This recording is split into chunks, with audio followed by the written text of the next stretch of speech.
한 절씩 좀 살펴보면요. 먼저 악인은 정의를 깨닫지 못하나 여호와를 찾는 자는 모든 것을 깨닫느니라, 그렇게 되어 있습니다.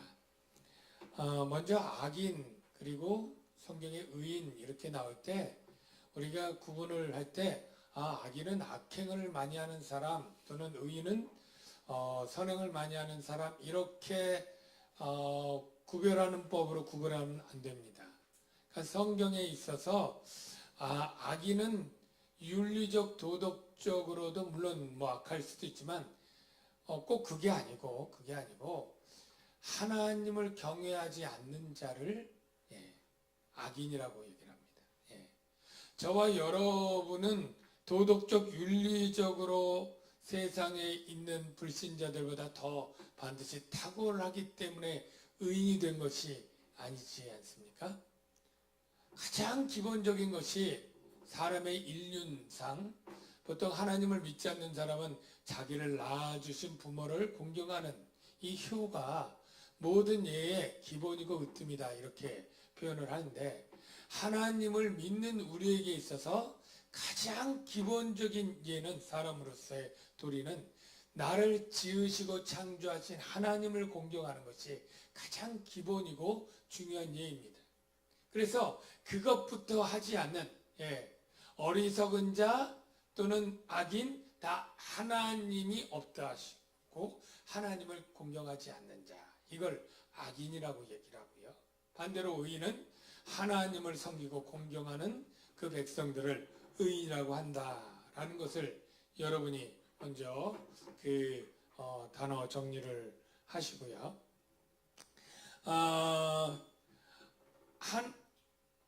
악인은 정의를 깨닫지 못한다.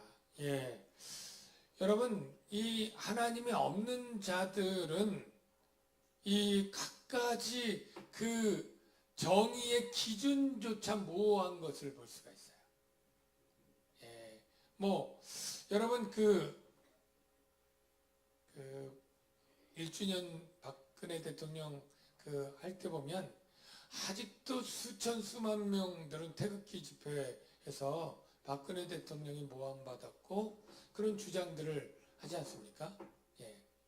기준이 다른 거죠. 기준이 달라요. 그러니까 사람이 참 다 똑똑하고 머리가 있어서 판단하면 이거는 이렇게 하면 이건 당연히 악이고 이건 잘못이고 이거는 이렇게 해야 되는데, 그 모든 어떤 안건에 보면 정말로 극단적으로 다른 두 가지 상반된 주장들이 나오고 있거든요. 사람에게 있어서 정의, 공의, 이게 기준들이 다 다른 거예요. 물론 더 세밀하게 나가면 죄를 지었다라고 해도 그 죄에 대해 평가하는 정도가 다 달라요. 어떤 사람은 집행유예 정도면 된다. 어떤 사람은 5년은 있어야 된다. 어떤 사람은 죽여야 된다. 이렇게 얘기를 하는 것들이 있잖아요.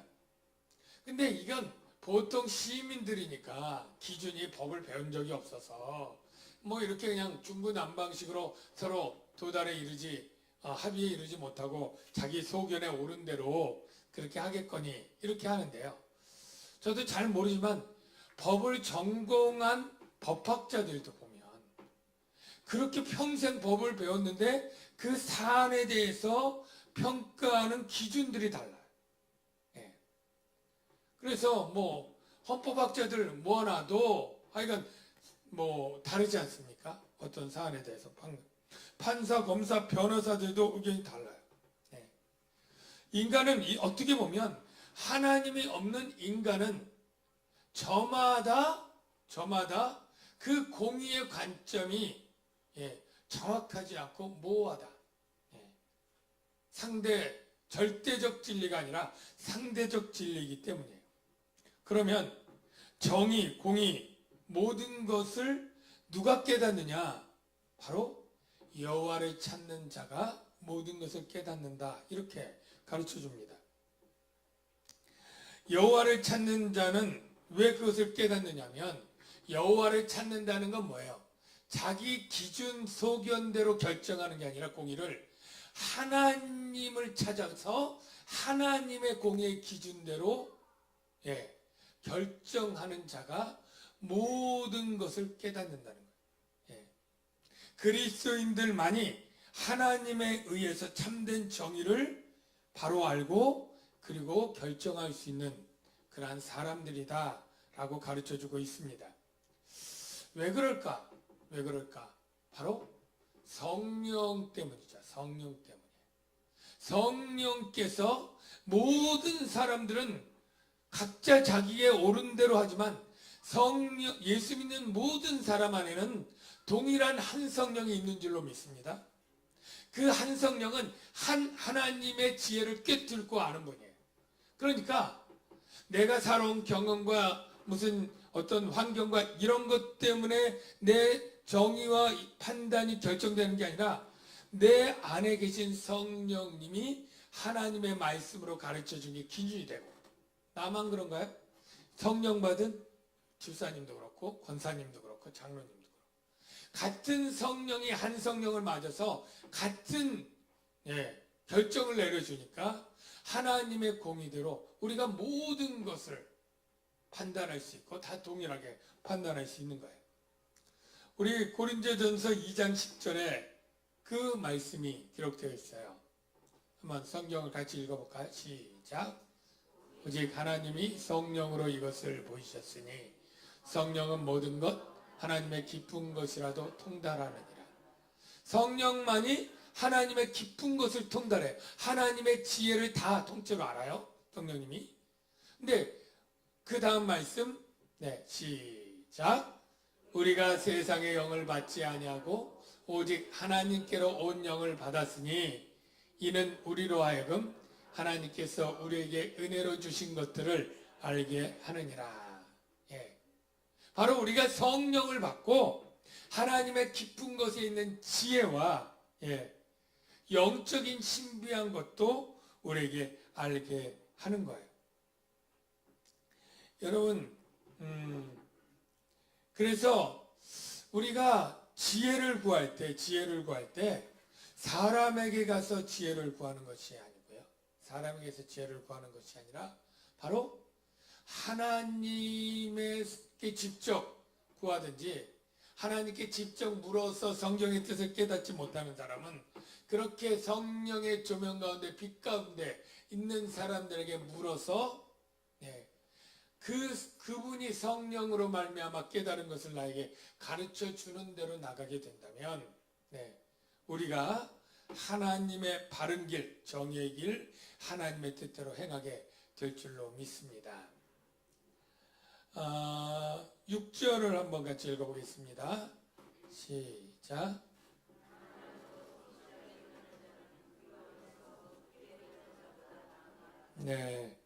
여기 두 종류의 사람이 있습니다. 성실하게 행하는 자와 굳게 행하는 자. 굳게 행한다 이 말은 거짓, 불법, 부정 이런 모든 것을 포함하는 단어예요.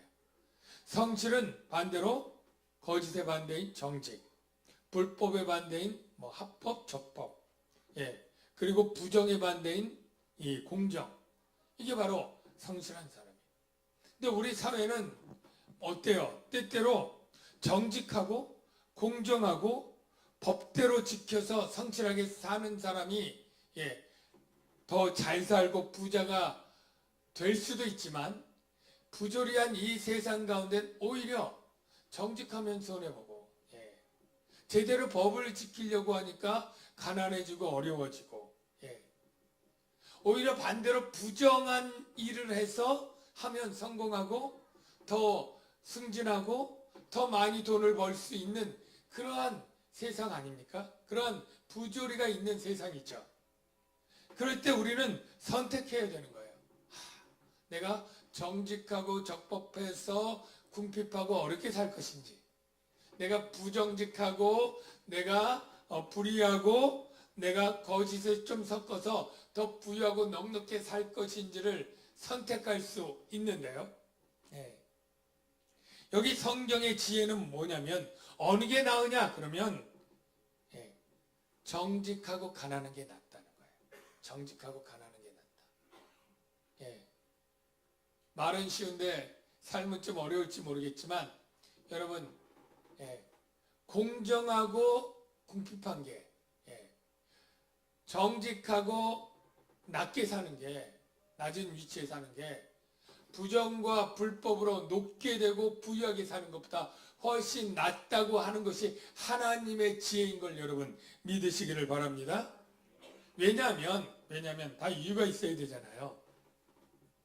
우리가 이 세상만 살면 아까 세상 사람의 지혜처럼 이 세상에 부유하고 이 세상에서 높은 지위에 있고 이렇게 사는 것이 전부라면 뭐 거짓 좀 하고 부정 좀 해서 하는 게 낫다고 할 수 있어요. 그러나 분명히 우리는 하나님을 믿고 이 세상 끝나면서 하나님의 심판이 있고 다음 세상이 있다는 것을 알아요. 여러분, 하나님의 심판은 우리가 했던 모든 불법과 부정과 거짓을 들춰내고 심판하는 줄 여러분 믿으시길 바랍니다. 히브리서 4장 12절의 이 말씀은 굉장히 유명한 말씀인데 우리가 하나님의 말씀의 능력으로만 유명한 것으로 알아요. 근데 사실은 그게 아닙니다. 4장 12절 말씀 보세요. 자, 여러분 이 말씀 잘 알죠? 한번 같이 읽어볼게요. 시작.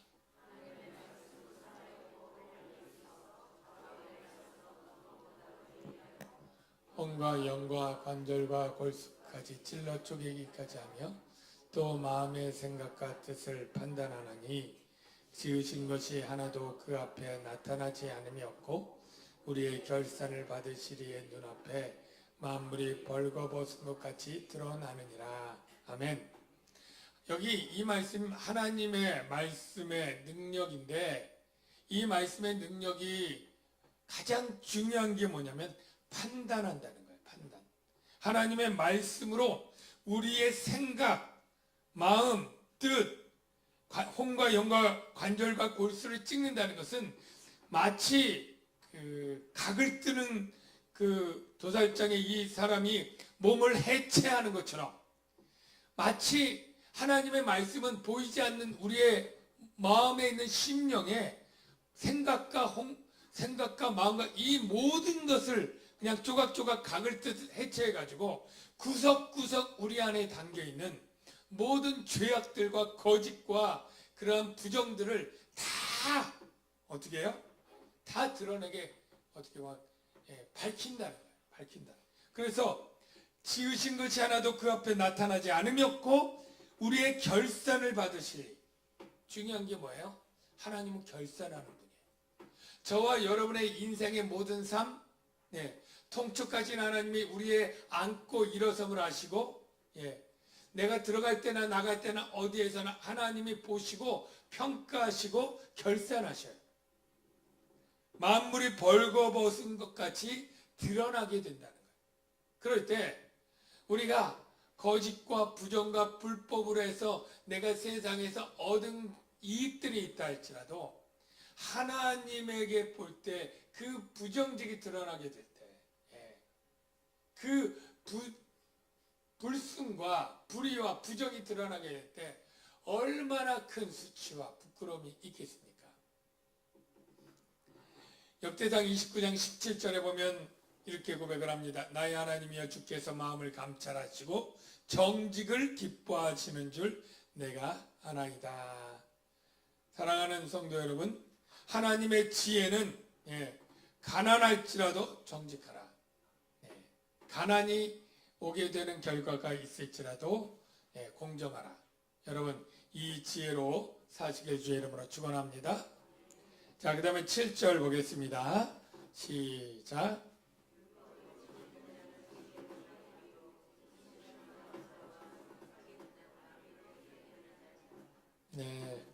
여기 율법을 지키는 자는 지혜로운 아들요, 음식을 탐하는 자와 사귀는 자는 아비를 욕되게 한다.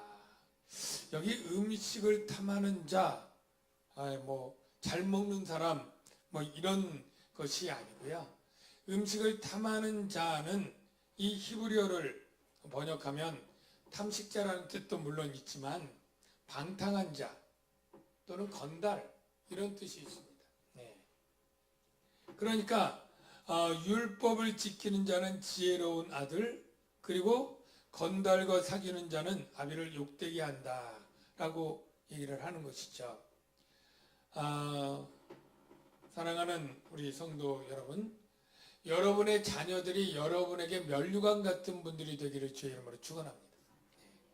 그래서 자녀들 얘기할 때 좀 그 아버지가 면류관을 쓴 것처럼 칭찬과 존귀를 받고 영광을 받고 이러면 얼마나 참 아버지로서 흐뭇하고 기분이 좋겠습니까?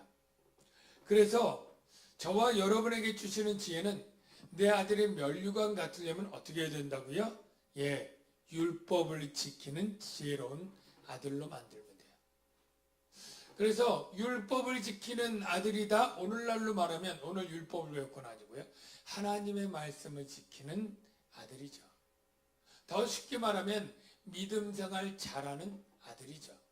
이럴 때 우리 애가 정말로 그 아들은 지혜로운 아들이고 지혜로운 아들은 그 아비의 마음을 기쁘게 하고 아비의 면류관 같이 되는 거예요.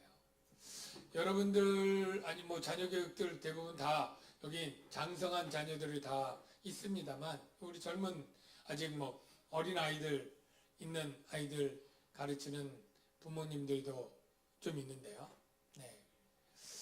우리가 자꾸 이제 학교에 보내보면 세상 어머니들이 교육하는 방법을 자꾸 따라갑니다. 그래서 요만한 때는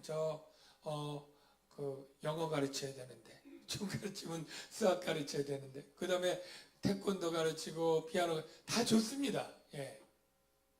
다 좋은 것이고 필요한 것이고 그렇게 하는 것도 좋아요. 그런데 더 중요하게 하는 것은 그 아이가 율법을 지키는 아들로 하나님을 경외하는 아들로 말씀을 믿고 하는 아들로 키우는 것이 더 먼저 중요하고 우선된다고 생각해요. 그래서 세상 공부를 조금 덜 해도 성경 공부, 주일학교, 수련회 이런 것들을 더 아이들을 가르쳐서 정말로 반에서 꼭 상위권 아니고 중간만 해도 믿음 잘하는 그 아들이 지혜로운 아들로 인정받을 것이고 나중에 그 아들로 복을 받게 될 줄로 믿습니다. 그래서 자꾸 우리 젊은 세대 또 우리나 자꾸 세상 사람들이 자녀를 사랑하고 자녀를 복을 주기 위해서 했던 그 공부들이 결코 지금 보십시오. 세상에 공부 잘해가지고 인류대 나와서 판검사 되고 정치인 되고 교수 되고 이런 사람들이 다 행복한 인생을 삽니까? 하나님의 법을 떠나면요. 하나님의 법을 떠나 있으면요. 그의 삶 속에 죄가 들어오고 그 죄로 인해서 그 가정과 삶이 파괴되고 불행하게 되는 게 얼마나 많은지 몰라요. 결코 행복을 줄 것이라고 했던 그 지식과 그 소유와 그 권세와 이런 것들이 타락한 인간에게 있어서 오히려 올무가 되고 수치가 되고 부끄럽게 되는 그 일들이 너무나 많은 거예요. 오히려 그러지 못한 평망, 대학 교수 아니더라도 무슨 시의원, 도지사, 정치인, 어떤 거장 이런 거 아니더라도 그냥 보통 소시민이지만 참 하나님을 경외하는 믿음의 가정으로 믿음의 자녀들을 두고 살면 오히려 훨씬 그런 것에서 유혹이 없고 하나님의 인도함 따라 그 삶이 평안하고 복되게 되는데 그 지혜를 저와 여러분 모두 갖게 되길 주의 이름으로 축원합니다. 자, 이제 끝으로 8절 보겠습니다. 같이 한번 읽어보죠. 시작.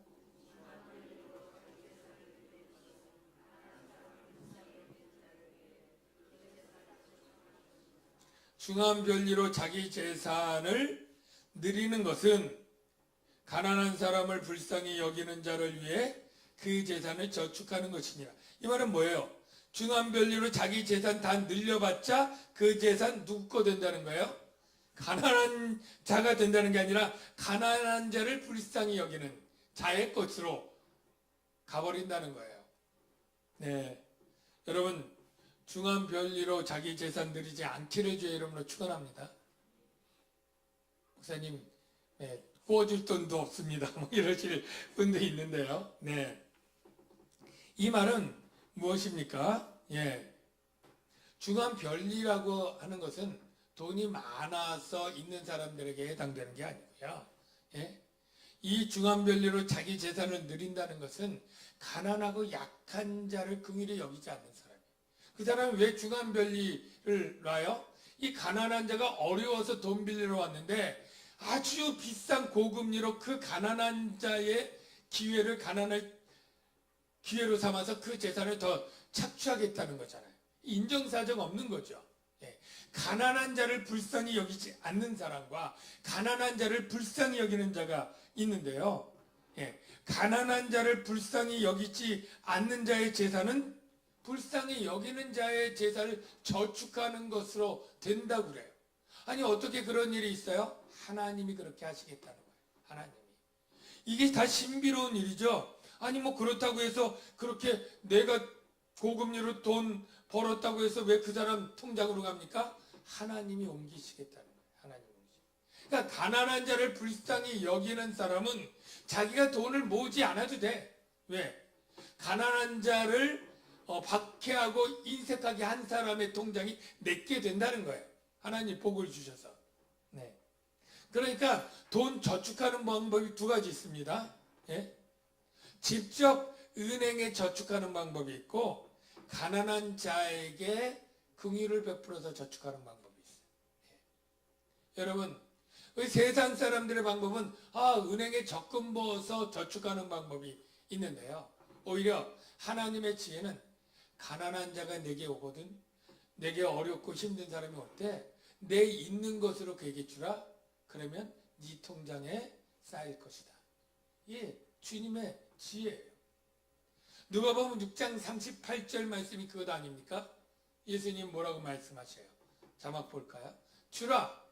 그리하면 너에게 줄 것이니 곧 후유되어 누르고 흔들어 넘치도록 하여 너에게 안겨주리라. 아멘.